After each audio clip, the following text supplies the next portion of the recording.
You are watching Dr. Harris' Black Lives Matter show. Where's Black Superman? First, I wanted to give a shout out to all our listeners. Want to thank God for allowing us to see another day. Or if you don't believe in God, the Creator, the Spirit, for allowing us to see another day. Got my right hand, sis, Aline Reed here with me on the scene, so we don't have to worry about technical difficulties and the phone hanging her up on Blog Talk. And also, as always, giving a shout out to Dr. Floyd B. Harris Jr. for number one, being conscious and creating this platform that we're speaking on, and also for being open to having others come in with their thoughts and their ideas and their input for the show. So let's get started. Let's do it. Let's do it. Last week's show was very good. I hope a lot of you listened in last week when Sister Maria was talking about the Black Superwoman. So she's going to recap for us what we talked about last week. So last week we talked about the Black Superwoman, and although superheroes are supposed to be a great thing, especially when they're superheroes that are, saving us, the good superheroes, we found out that the Black Superwoman is not necessarily healthy and is not necessarily a good character to have to be. Yes. She shouldn't have to be a superwoman. We found out that she is more depressed when she is relied on to be superwoman, and that she is more likely to suffer from health issues and illnesses when she carries the load of superwoman, and also that this is really not a load that she signed up for or even wanted to carry. Has historic roots in Superwoman, and it's been called the syndrome, actually, the Black Superwoman syndrome. I just didn't know that. Right. So medically recognized as a condition. So even though it showed the perseverance of the Black woman, the resilience of a Black woman being superwoman, it's detrimental to her health. Her mental, social, emotional, and physical health. Something interesting in looking up some things for this show was there is no Black Superman syndrome. And why is that? There is no Black Superman syndrome. So, we're going to explore that, and that's what made me title this show tonight, Where is Black Superman? Because when I Googled it, there is no Black Superman. And if you Google Black Superwoman, you will find several articles talking about the Black Superwoman syndrome and the Black Superwoman. So right off the bat, that was really clear to me that we don't have a Black Superman. So where is he? Where is he? and do we need him? We would really like to encourage everyone to, those who would like to please call in, especially our men tonight, because so often our research about men doesn't come from men. That's true, especially for Black folks. Yes. So tonight's call-in number, for those of you who want to call in, and we really want you brothers and all you men to call in if you have a comment, is 516-387-1474. Once again, that's 516-387-1474.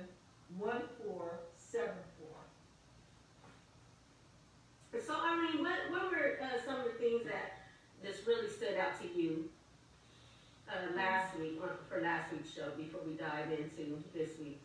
You know, what really stood out for me was when you were going over all the things that made the Black woman a superwoman.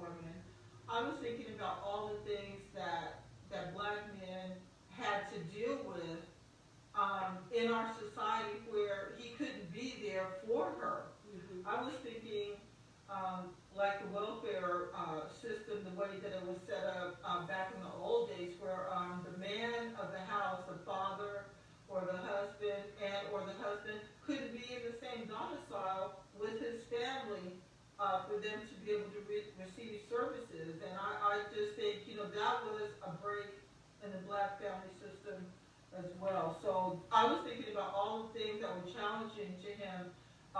Women looked at not as threatening as a black man.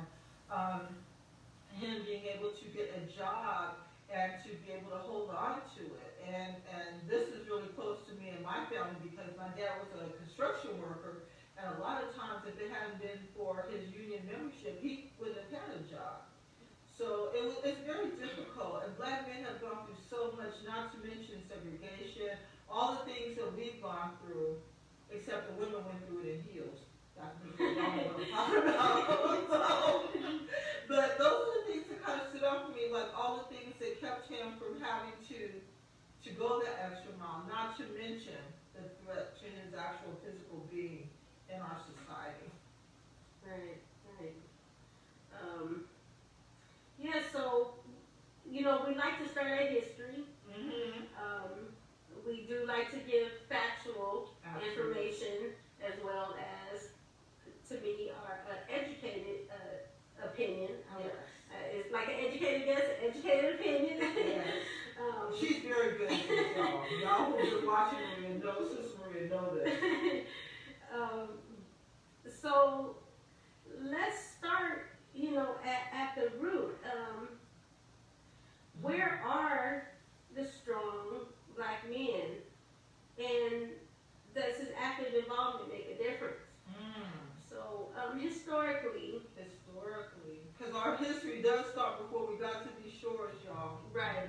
So if we want to talk about chattel slavery, we want to start there. Remember, we came to this land with our language stripped away from us, our customs, our families, all of that, to demoralize us and to break us down. And so for black men, can you imagine that you are a man, you came from a place where you have a certain place in your own society, in your own village, in your own city. You're torn away from that and transformed into something that you don't recognize. So historically, what does that do to the black male psyche? I mean, that had to be hard from a historical standpoint for him to want to be looked at as a man and protector of women and children when he, in fact, himself is in danger as well. So let's backtrack because you said, okay, if we're starting at child slavery, then these were the dynamics. These were the traumas inflicted upon the black man. But let's go back to Africa. Let's go back to our roots. Let's do it. So in Africa, what do you know about Africa and the male's role or his significance in the family? I think it depends on what part of Africa we're talking about, because you have some matriarchal societies and then you have some patriarchal societies. So in the matriarchal societies, of course, you have women who were, the elders and the lawgivers and the queens and things like that. But in a patriarchy, the men set the rules in their village, in their town, and what they said was law. I mean, that was the way society worked. I mean, you had women who were betrothed at sometimes an early age, sometimes not. You had a situation where the men had more than one wife, but he was not allowed to have more wives than he could support. Right. So, that is really a responsibility to say, okay, I'm taking on this wife, and this wife, and they're going to have children perhaps, and you have to feed everybody and house everybody, to provide for everybody. That's a big responsibility. Right. So I think it depends on what part of Africa and region we're talking about. But men, and I think about black men historically who are like Hannibal.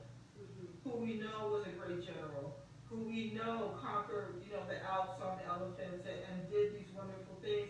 And so it's just mind-boggling to me that you have European invaders coming wanting to smash that. Mm-hmm. But in a way, that's what happened. And Africa still struggles. I don't want to, dismiss that. But black men have run kingdoms. And in fact, one of the richest black men in history ever was, I want to say his name is Mansa Musa.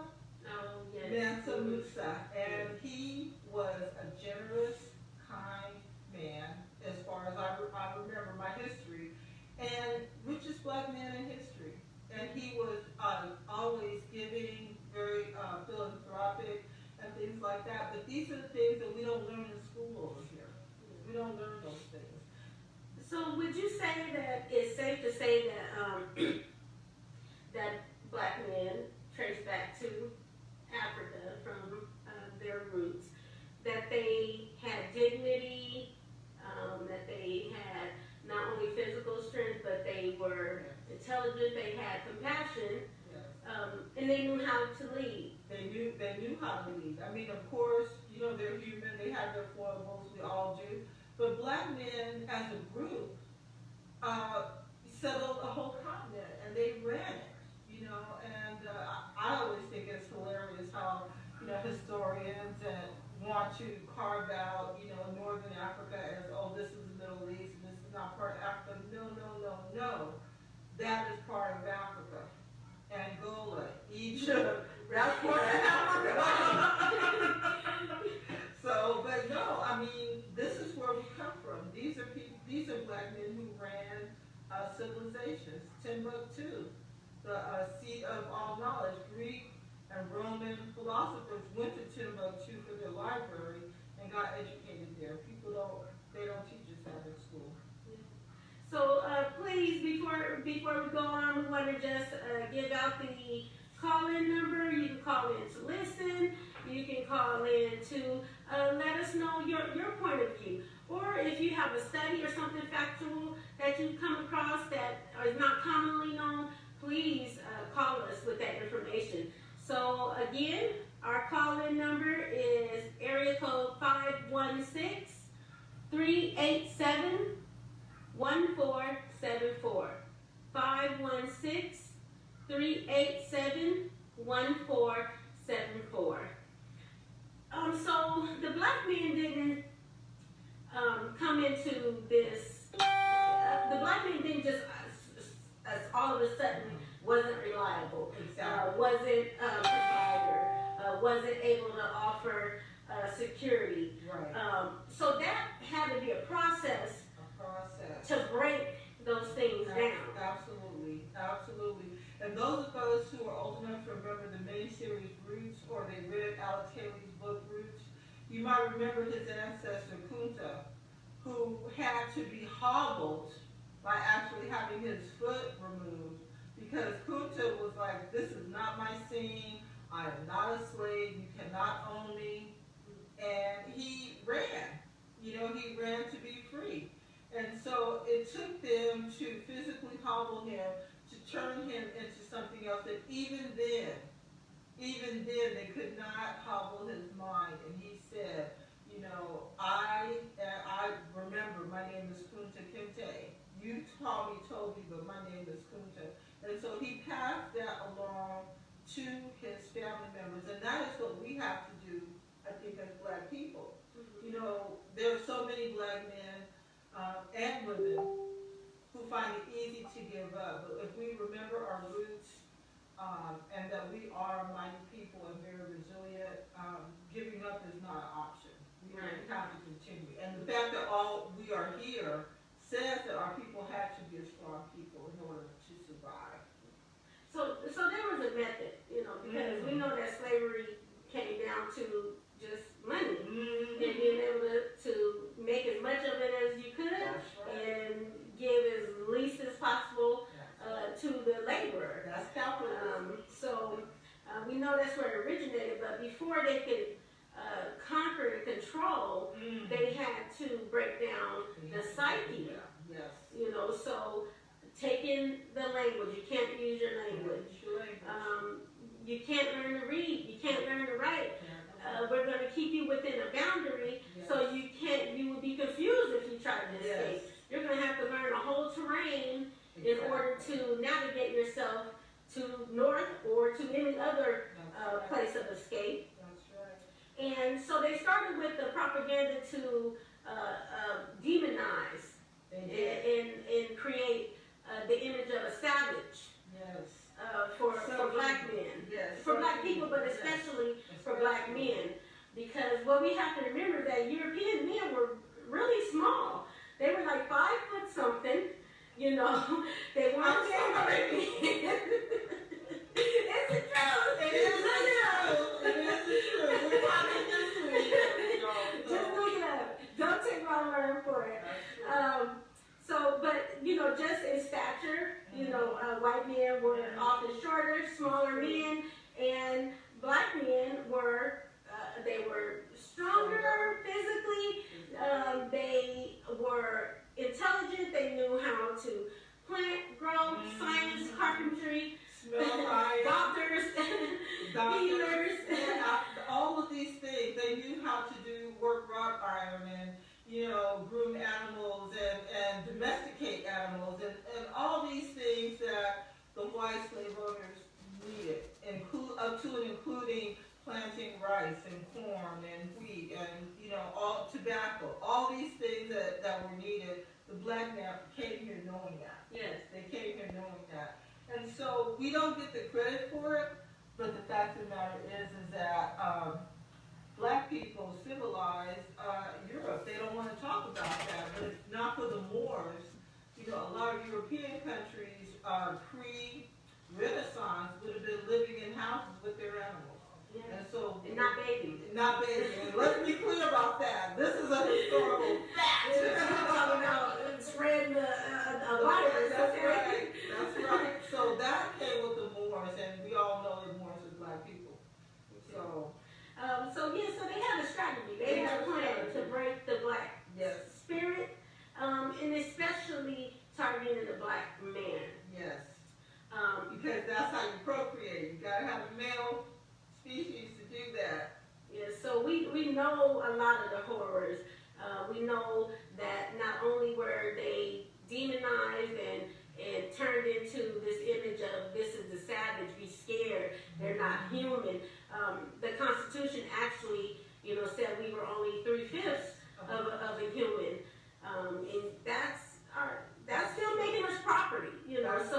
So first you degrade them and turn them into savages, and then you say that they're less than human, so they're on the equivalent of an animal, and then you turn them into a tool. Exactly. A property, you know, so you don't have to pay them. Because we only have to buy a shovel one time. This is true. And then we dig, and that shovel makes you money because of what that shovel can accomplish. So the same thing in saying that equating black people to 3/5 on the part of a human was in order to allow them not to have to pay wages to the slaves. Exactly. And they found ways to evolve chattel slavery even as it existed. For example, early on, you could be an indentured servant if you were black or white. Early on, you spend your number of years and then you're free. But chattel slavery changed all that, so you and any children that you have out of a black woman is also property and a slave in perpetuity until they die. And so you have a whole race of people who are procreating and making more money for the slave owners. And this was something new. This was not the slavery of any other society in the world, not Greece, not Rome. If you were a Roman slave, you were a Roman citizen and you had rights.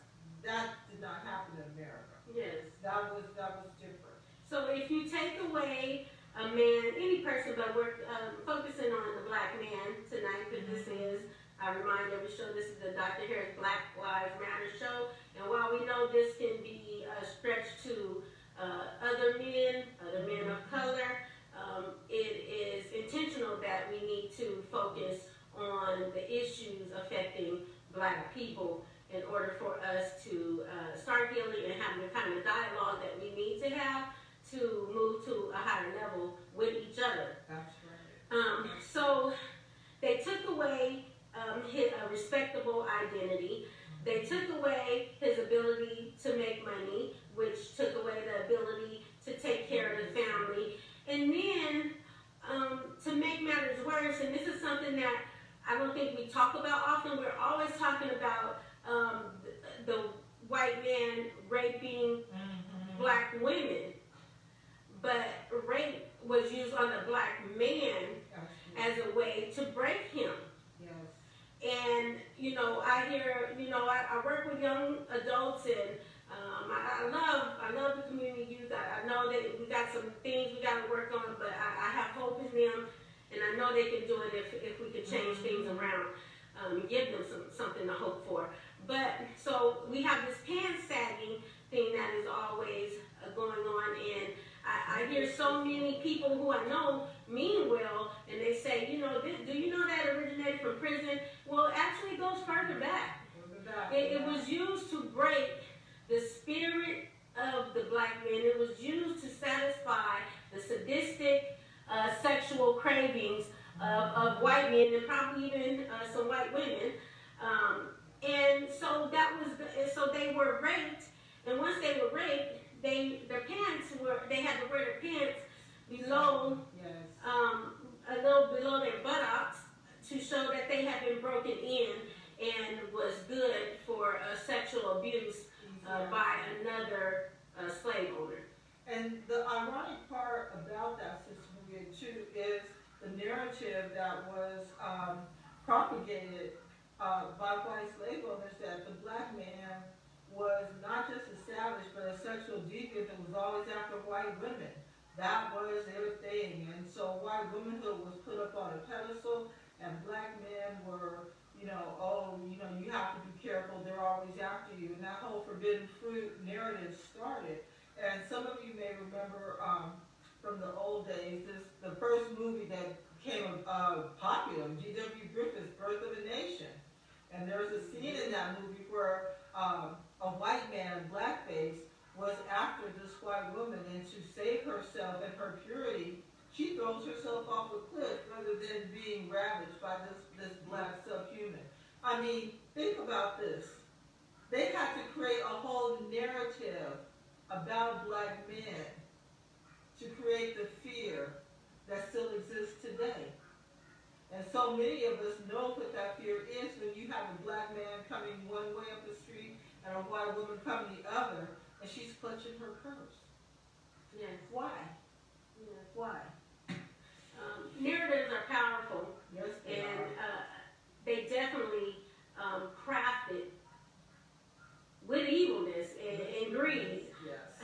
They crafted a narrative that not only demonized the Black man, but made him feel like his worth was nothing, made him feel like he was this violent person, and made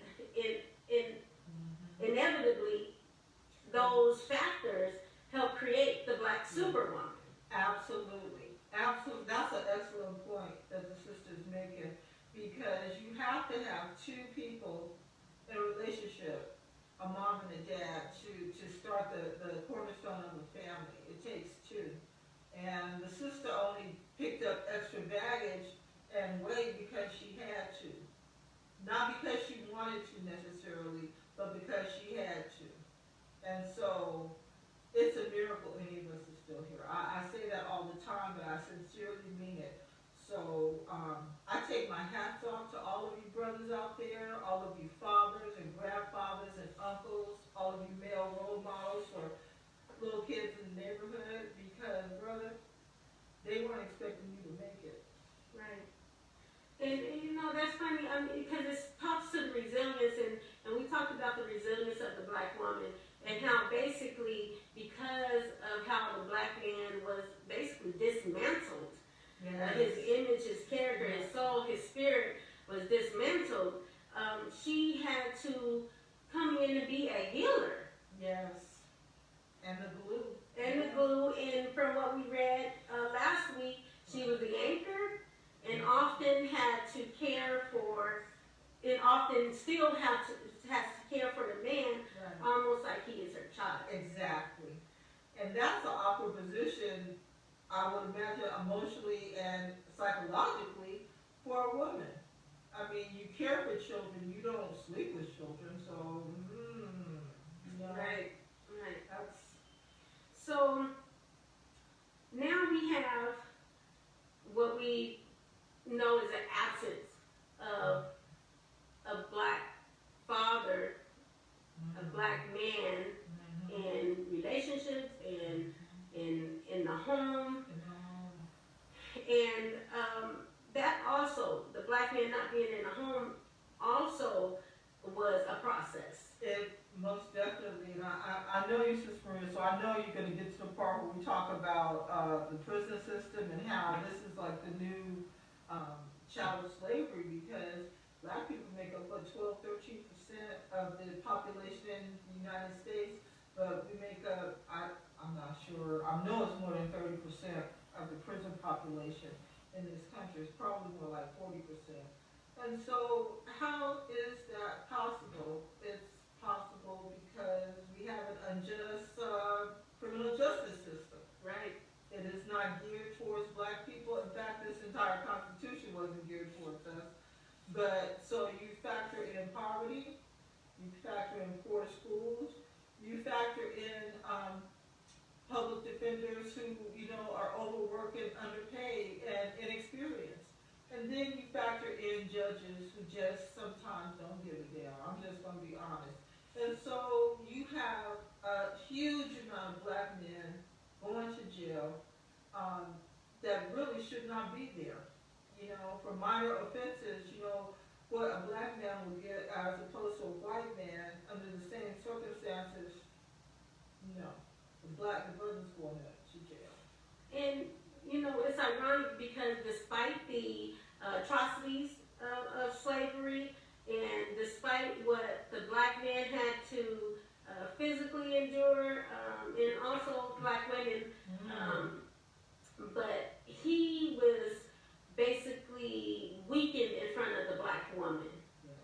Where even if she wanted him to help, she was like, well, how can I ask for help if they'll do this to him? Exactly. Then I can just imagine what they'll do to me and my child. Exactly. Putting her in almost a forced submission and acceptance. And of course, that had to mess with the psyche of the black man, Yes. who could probably hardly even look at the woman after going through some of these things. And for the black woman who probably had a very hard time facing and still looking at the black man after what he had been through, or what he was made to forcefully witness being done to her also. So and how do you went both ways. And how do you explain that to children? And how do you explain that to children? How do you explain that to children, what they're witnessing happening to both their parents? And fast forward to the prison system, where do you want to be in a position where you take your children to see their father locked up? Sometimes for years. I mean, this is the things that pick at and tear down a family unit. Yeah. You know, and it makes it hard. It makes it really hard. But ironically, in the 1850s, black families were still forming. Black men were still highly involved in the family. Yes. And honestly, it remained that way up until, if I'm not mistaken, the Great Depression. I think so. I mean, I know I've read narratives of black people, black men, after the end of the Civil War, looking for their families. You know, you have black men during child slavery, if they were able to work and purchase their families, they did so. Not so much women didn't have that, you know, the whole man, woman, man in charge thing. But the men, a lot of times, if they had a skill where they could make money, would save their money and purchase their own freedom and that of their wives. So the family unit was very important to black people. Yes. Always has been. And we have this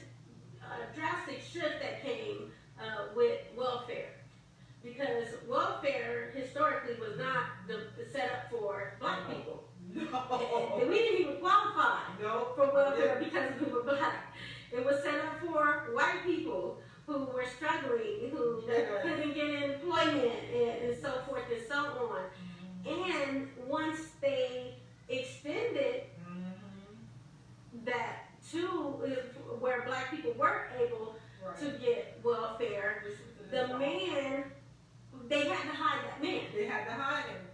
They did not want him in the The household. government will be your daddy. The government will be your husband.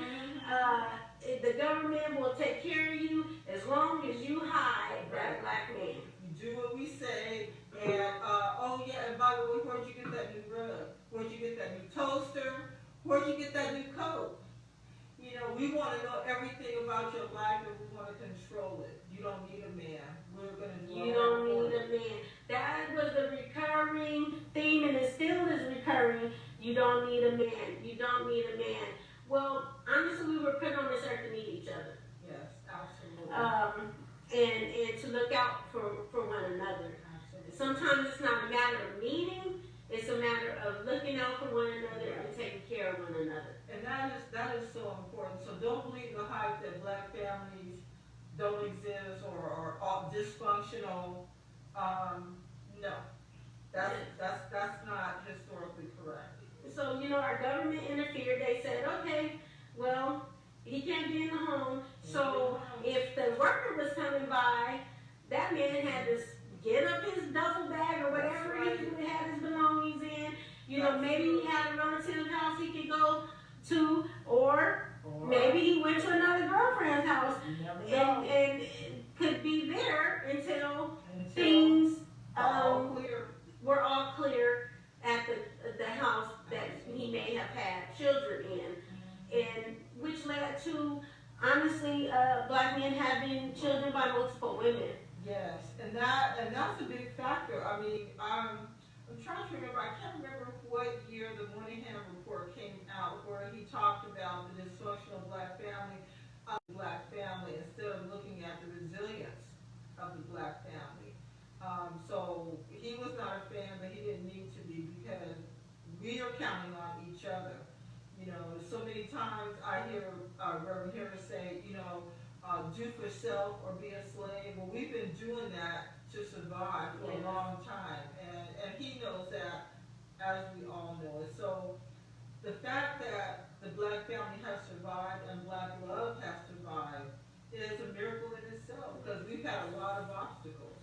I know we've been taking the scenic route around this topic, but history is always extremely important to establish the foundation and also setting the correct and truthful background. And it's not to say that we don't have men that have had everything they needed, and they are strong, and they are smart, and they have everything that you can have to create that healthy family or support that woman in her aspirations. And they still just rotten, okay? But you have that in every race. It's not exclusive to black men. No, it's not. And we need to remember all the black townships that were established. Black men, for the most part, did that, especially coming west. Black Wall Street in Tulsa, Allensworth here in the Central Valley. I mean, black men built those towns, and Sister Maria makes a good point. Why do we expect black men, especially, I'm going to use Barack Obama as an example, why does he have to be the magic Negro? Why does he have to be the be-all and end-all for all black men from, you know, here to there? I mean, it's ridiculous. That is an unrealistic expectation to put on anyone. They're human. And so we have to appreciate their foibles as well as their strengths. And so I really like the way Sister Maria framed that because she really set it up really good. The way she did that. That was good. Thank you. Yeah, so, you know, we have from history, him being demeaned, savage, made to look and being broken in front of the woman and the child, often taken away, family split, but yet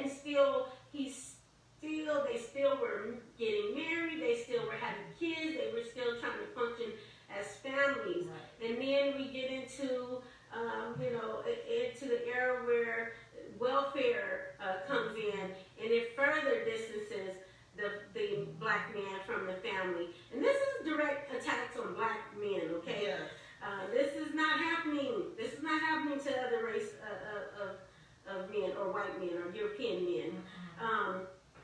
And so we go to that, and then now we have the prison system, where it's going to replace slave codes with Jim Crow, from Jim Crow to our prison system, where and remember, y'all, during all this history, we're talking about black men who have fought in every war that this country has ever had, from Benjamin Banneker all the way up to the Gulf War. I mean, black men turned the tide in the Civil War for the Union side, and we're talking about a segregated Army and Navy, and they fought, for a country that couldn't have cared less about them, but still they fought because they were men.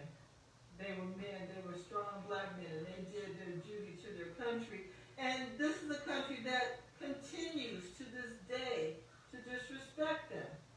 But you got to know, brothers, that sisters love you.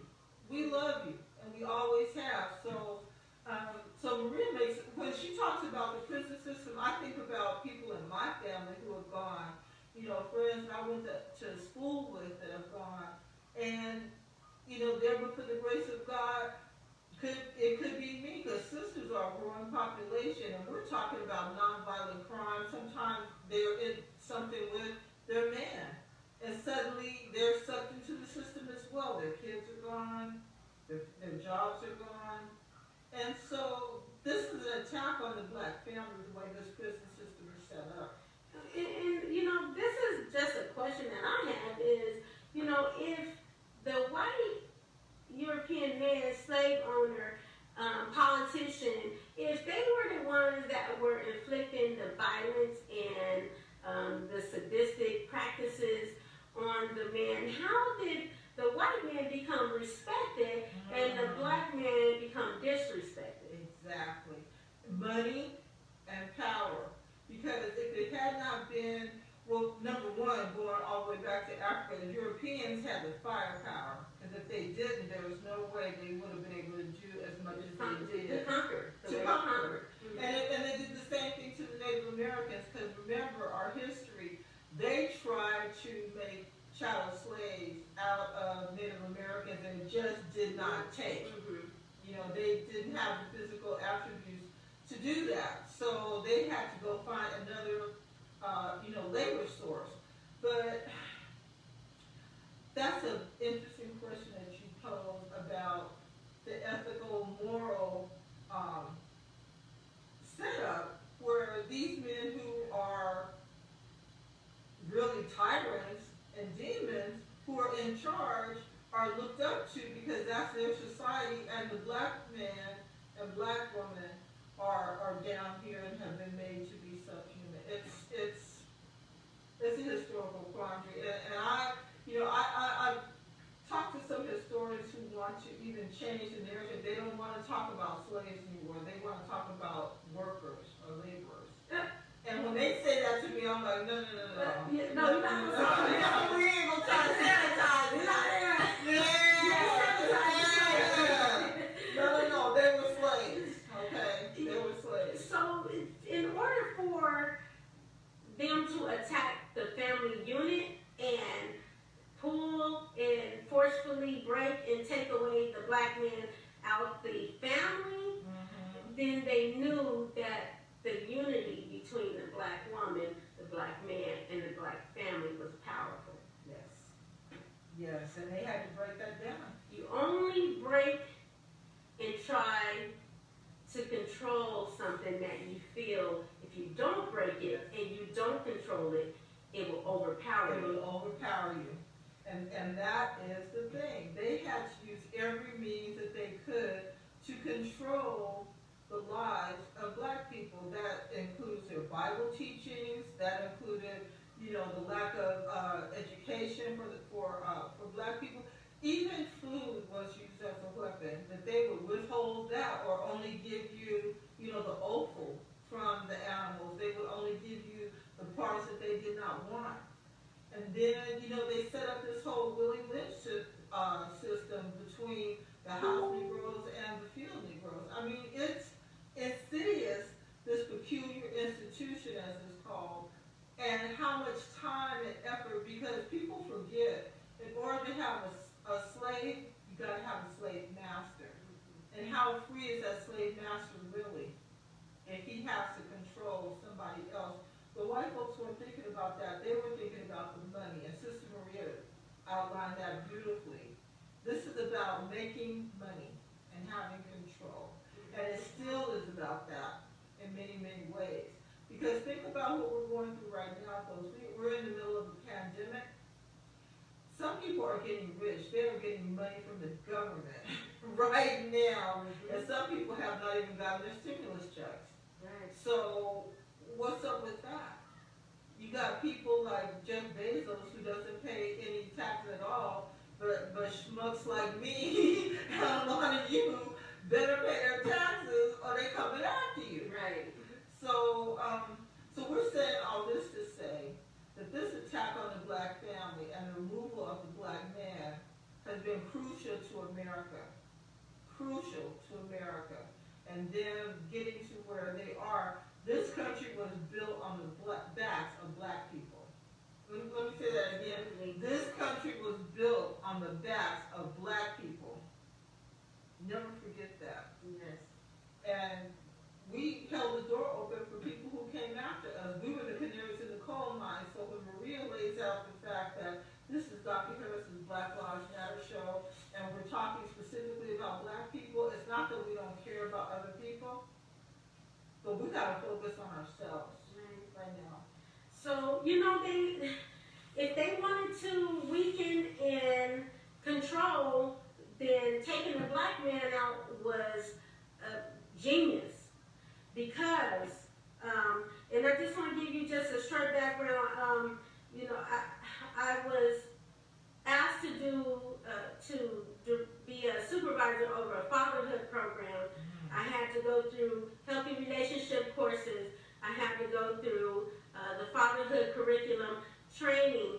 And the question that I asked was, how am I going to talk to black men or men about being responsible fathers if I'm not a man and I'm not a father? And so this is why I'm so big on providing research and facts. They said, you're right. You're not a man and you're not a father, and you don't bring what men or fathers bring, but we have research, and what you can do is break that research down and share that research with those fathers. Share that research with those mothers so they understand the importance and the value and the significance of a man, of a father. But healthy. I want to put healthy out there because you cannot lead a healthy family if you have unhealthy things going on with you. Whether that's anger, whether that's drug abuse, whether that's mental, some kind of mental conditions. Those things have to be addressed. Yes.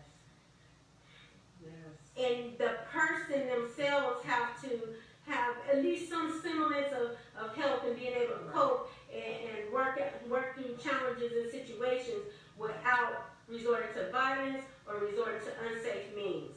So when I'm talking about the fathers that they're talking about, these were, and it doesn't have to be your biological father. This is what I learned in the fatherhood classes that I took and through the research that I read through, is that consistently involved and actively involved stepfather or biological father, whether they are in the home or not, can still have a significant, healthy, positive impact on the child and the family unit. So, that makes sense for black folks.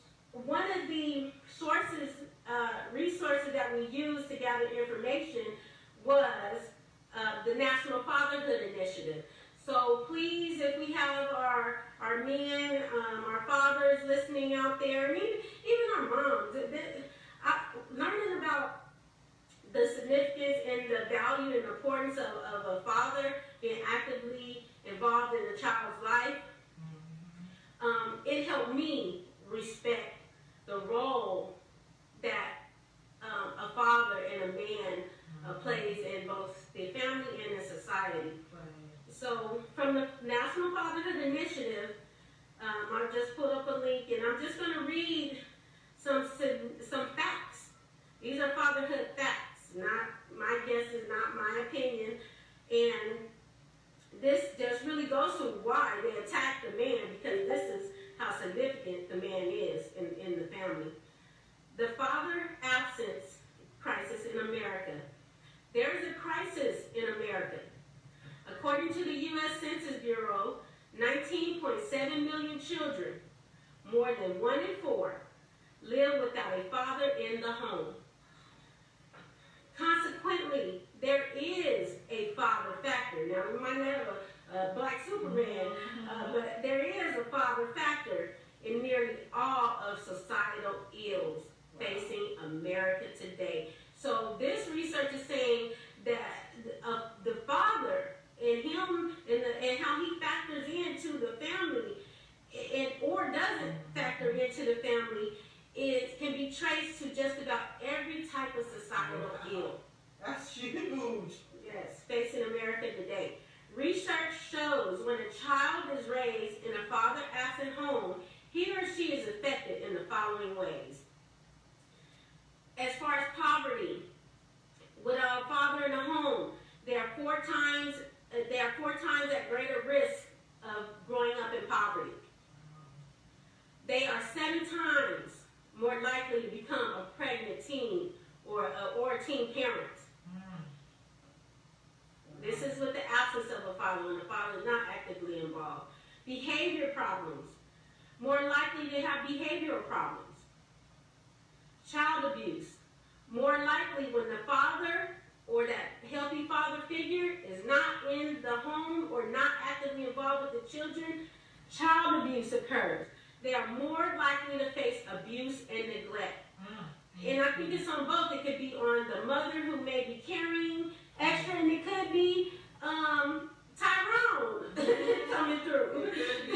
You know, and he's physically violent to mom. He doesn't have that connection to the child, or maybe doesn't have experience and doesn't know how to raise a child or even care about the child. So higher instances of abuse and neglect more likely. As far as the mom and the child's health, and this is the piece that the fatherhood brought into the Black Infant Mortality program here, because a lot of Black infant mortality was traced to how involved and supportive the man was. So a mom and child, if the father is not involved, 2 times greater risk of infant mortality. So they're twice as likely to deliver a dead child if they do not have a supportive father or father figure with them even before the child is born. Substance abuse. They are more likely to, these are the children, are more likely to abuse drugs and alcohol. Incarceration. They are more likely to go to prison without the father in the home. Childhood obesity. Okay? Now they have listed a lot of societal ills just here. 2 times more likely to suffer obesity. Why? We talked about it in one of the fatherhood groups. And I said, okay, you and mom, you take the kids to the park. I said, be real. And, you know, I had a few mothers in the class who wanted a deeper perspective into how to be supportive of dad and patient. And so the women, the mothers that were there right away were like, I'm on my phone. And the fathers that were in the room, yeah, she was talking on the phone to her mom, with her sister, you know, we're kind of just, that's our time, like, kids don't play. But what they found is that the father gets in there, he chases them up the slide, he chases them down the slide, he turns into a monster, he makes them ride that bike, and get up when they fall, and get back on and try again. Throwing down football. Yes, so the increase in obesity was because a father tends to be more physically active with the child than most moms. Not every mom. We're just talking in general. Wow. The daughters are more confident. Not only are your children more confident, but daughters especially are more confident when a father is actively healthy and actively involved. Crime. Without a father in the home, more likely to commit crime. Education. They're 2 times more likely to drop out of high school without an involved father in the home. So we saw just here with these facts provided by the National Fatherhood Initiative that when you take that out of the equation, when you take a healthy active father out of the equation, a healthy active parent out of the equation, then you get a weakened family. You get a family that's at greater risk of everything from poverty to health issues to committing crime to their education even being compromised. This is huge, folks. And remember, Mother's Day and Father's Day is coming up. So, you know, for men, for black men who are out there who haven't seen your children for a while, go see your kids. For black fathers who have not connected with the mother of your children, go call them and see if you can see your children and, you know, be part of their lives because it's important. The black family is the cornerstone of our communities and we have to keep it strong and we cannot do that without you. We've never been able to do it without you. So this is important. So I don't know I don't know how much time, we don't have a lot of time left, but if you want to make a comment or you've commented online, the call-in number is 516-387-1474. That's 516-387-1474. And I know Sister Maria and I have thrown a lot at you tonight, but this is really, from my perspective, has been sort of a love note to brothers and a show of acknowledgement of how important you are in everything that we are and everything that we do. I don't think you get a lot of that a lot of times, but the fact of the matter is that without you, there's no us. It takes 2 to start a family. It takes 2. So those, like I said, once again, that's National Fatherhood Initiative. They really have some good information, good facts and statistics on really just the difference. I'm trying to, for some reason, I lost the link on the blog talk. It won't let me, for some reason, get back in. But next week, we're going to be back. Sister Maria's got a 4-part series for this, and so we're going to recap everything we talked about tonight and move on to the next portion of your discussion about this. So we laid out, this is in layers. So we laid out the history of what did a black man face that others did not face. And then we laid out some things that the government did to dismantle the black family. And now we see, just from some of the statistics that were shared, why it was so effective. Why they were so effective in dismantling the black family and really trying to exterminate the black man. Yes, say that. So now the question is, if they strategically broke down the black man, which led to the breakdown of the black family and the super womanized, or some say emasculated woman, then what's the reverse design to rebuild it? Yes. Because we know that they broke it down to weaken us. So it was a reason, because the black family is powerful. The black man and his role of leadership in the black family is powerful. And it is needed to protect the health of the woman and to protect the future of the black family and the black family unit as a healthy unit. So we have a caller, and I'm just going to see if the caller wants to listen or is calling in to give some feedback. Caller hung up. Caller, call back. I was just about to put you in. I was just about to click you in. I hope you didn't get shy.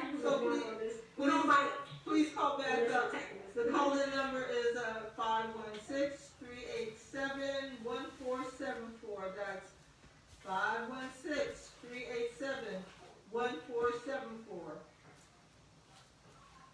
So, okay. Hello, caller 8562. Welcome to the Dr. Harris Black Lives Matter show. Where is Black Superman? Are you there, caller 8562? We can't hear you. Okay, I'm going to do like we're hearing. Going once, going twice. Okay, please feel free to listen in or chime in as you like. You know, it's funny, sister, when you were going over that last point, I was thinking about something. Well, I don't know if it's still true, but I know in the 80s when I was really in the workforce and stuff like that, there was this notion that black women could get ahead in the business world much better than black men. And there was this narrative where, oh, well, if I hire a black woman, she's a two-for. She's a woman and she's black, so I have, the company gets these affirmative action points or whatever. And she had a better chance of getting ahead in the business world than a black man. And I was going to ask you, what did you think about that? Had you heard this before? Getting along better without the black men? Well, being given more opportunity to get ahead in the business world than a black man. That I guess, black women are easier to deal with, they're women, so I'll hire them as opposed to hiring a black man. I think that black women are extremely capable. We have never been these incapable women who cannot lead or carry. So I believe that. But I believe that the black man still was exited out so he cannot take on some of that financial stress that comes with these high-profile jobs, these high-end jobs that some black women hold, or to even hold her down so she can so she won't have to go through so much. So if they give, if this job goes to him, or it's hard for black men to get good jobs. I know it. That's why so many of our black people of color, that we can put it in the subject of the man, are working essential jobs because they are not, even when they're qualified, given the opportunity, even if they are the better employee. Studies have shown that they will give a white man with less education and a record a job over a black man with a college degree with no record. Say that. So the playing field is not fair. We don't start at the same start line. And they give the black woman a little pump honestly, to make her say, okay, well, I'll carry the family. I'll carry the family financially. I can do it. And I commend it because it's been needed, because it's been the gap filler, But we really, really have to push for true overall justice. Yes, because if the black man is not working in the black black man is not being hired and he's being discriminated against and he's not able to contribute to that household, resentment is going to build up. It's true. It's not like the old days where maybe, you know, you have the woman, she's a school teacher and he works for the post office. Those were good jobs. But she probably made more money than him. And it looked different back in the day than it does, you know, in, say, the 80s, 90s, and moving forward. So I agree with you, sis. We got some work to do. But we're having a few technical difficulties, but I really think that this show was necessary because we need to have younger people perhaps who might be watching, calling in, and talking about this, and even, you know, older black men. If you have something to say about how you navigated all this, call in and talk about it. We want to hear what you got to say. Can we have another caller? Let me see the caller. Call. Please work. Caller 3413, are you there? We can see you on the screen, but we can't hear you. I'm just really wondering why it does this like after the first 45 minutes or 50 minutes each show.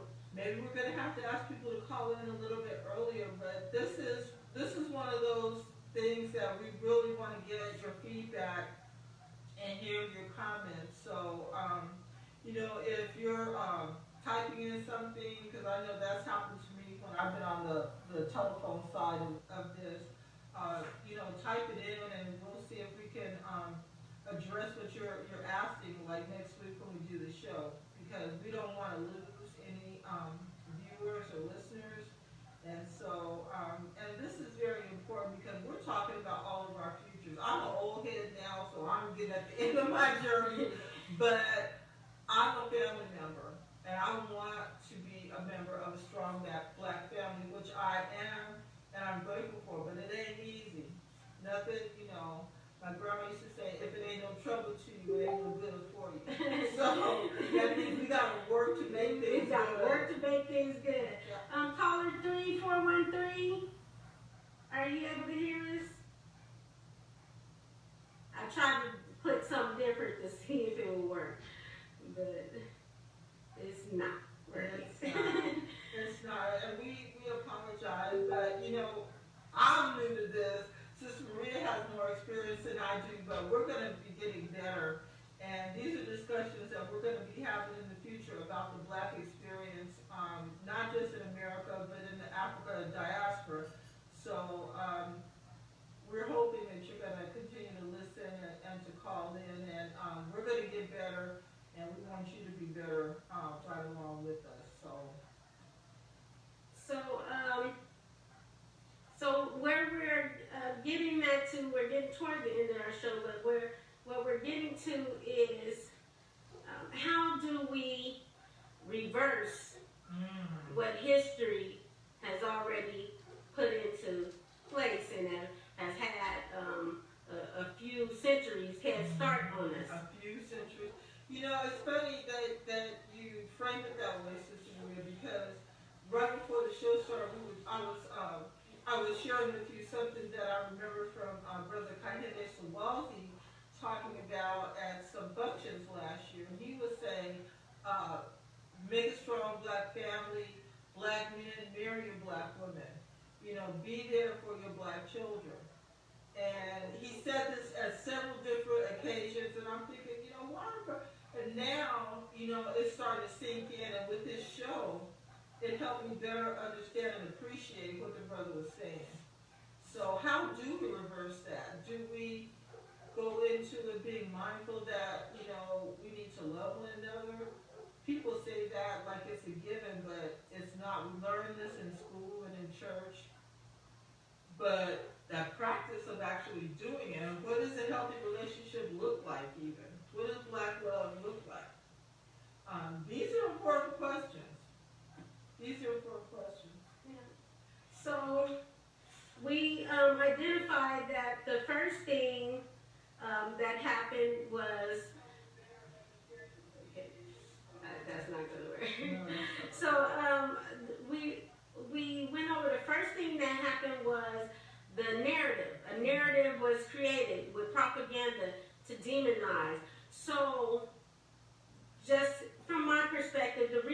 shared that fatherhood information was to reverse the narrative, because the narrative now is I can do bad all by myself. I don't need, a lot of time, not all the time. I don't need a man, and that is while many women have raised their children, without the support of men, there are women that the fathers are involved, whether they're together or not. And these studies are showing that it's active and consistent involvement. It's not he has to, be with the kids every single minute of the day and laying out red carpet for you every day. Oh, that would be nice. But it's more his consistency, his presence, and those attributes that he brings. So I think, just in my opinion, and of course I could be wrong, this is my opinion, I think it has to start rebuilding that healthy connection that was dismantled over the course of 3 centuries. Has to begin with the narrative. It has to begin with us recreating the narrative, and not only letting the black woman know that she's carried more than she should have had to carry, and that the black man has been isolated forcibly in a lot of cases from providing that support that he, I'm sure, before he arrived on these shores, had been and intended to provide. The one thing that we found out in our studies with fathers were that none of them said before they had kids, I'm a big baby dad. I can't wait to have kids so I can be a horrible father, absent, and a deadbeat dad. Just about all fathers that were interviewed in this study were really hopeful about their ability to parent and father and nurture that child. And they usually hang in there for up to about a year, depending on the dynamics of the relationship. And too, we have to think about how he was raised, what kind of family dynamics did he grow up with, and that factors hugely as well. I would assume. I don't know. I'm not a family therapist expert, but black people have endured so much, and I think that I agree with you, Maria. Nobody says, "Oh, I want to be a terrible parent. I want to be a deadbeat dad," or I'm going to wind up going to prison and not seeing my kids ever again. Nobody wants that to happen, but so many factors make it easy for these things to happen. And when you think about all that we have endured, like Sister Maria was saying about the essential workers and how we're vulnerable that way, environmental racism, crime, substandard living conditions. When you think about all of that, and then you say, okay, well, we're going to have a healthy relationship in the midst of all that, that is not a cakewalk, y'all. That is serious business. Yes, absolutely. So, we're going to get toward the end of the show in just a second. It's just a time of year. Could you take a... Yes, no problem. And so we're hoping that you all come back next Tuesday and share with us, and share with us the third part to this 4-part series, and hopefully we'll have worked out all the technical difficulties and see how we can move forward with the Black experience. So, Sister Maria Ellis and myself wish you a wonderful evening, and I like to say, in my words, stay Black until we get back. Just really quickly, because I didn't get a chance, because we have the live stream on one pod and sitting at the table. I just want to say hi to those who dropped in the view. Jessica Mahoney, thank you. Karonda Armstrong. Dr. Harris, I know. We will work this blog talk out. It is killing me. And we have also Crystal Joy, Sister Crystal. Hey, Annette Neal. Hey, Annette. George Fortner. Hey, George. And then Dr. Harris said, I cannot get on the line. Oh, no. Thank you, Robin. Yes, Dr. Harris, here we go again. We will definitely work out this blog talk technicalities. Next week, we will have some just community updates that we'll share for each show, any food giveaways, any pertinent information for the pandemic. The one thing we do know is that a lot of places are requiring you to wear face masks, so please pick up some. I do know a store, so the Smart and Final on Clinton and Blackstone, they've let a beauty supply store open up there, and they sell the 99% alcohol. They sell face masks for $1, like almost $2 a piece. They sell the boxes of gloves. They sell aloe vera. So they sell just about everything that you would need. They've been in stock from what I know. There's also a little mini store, check cashing store off of Belmont, a little past Belmont and Fresno Street, right before you get to Cedar, and it's on the right-hand side, and they have masks, the N95 masks actually, for sale, and they also have gloves and hand sanitizer that's already, bottled. We're gonna make some. Because I finally got some 99% Isparel alcohol. So those are just a couple of places that are selling those, because I know for a while I couldn't find a mask, and Dr. Saxon is going to make Freedom School students and staff some masks, because we still are wanting to get out and get the kids their garden kits. Fresno Freedom School. If you haven't heard about us, visit our website, FresnoFreedomSchool.com, and see what we have going on. Dr. Floyd Harris is the founder of both this show, Dr. Harris Black Lives Matter, and also Fresno Freedom School. Our current project is watch us stay at home and grow vegetables. And so it's really catching on. We got about a dozen students growing vegetables. We have several residents who have taken on the project, and Dr. Harris is coaching and leading those projects. And it's really catching on. We're getting more requests each day. So please reach out to us if you want your kids, or if you're interested in growing your own fruits and vegetables. Reach out to either Dr. Harris or myself, and we'll get you started. And so, yes, we will have information coming up. Please stay mindful of these new regulations. And I'm not saying it because we need to be scared of COVID-19 or scared of a pandemic. I'm saying it because Black people are going to start losing their lives for wearing masks and not wearing masks.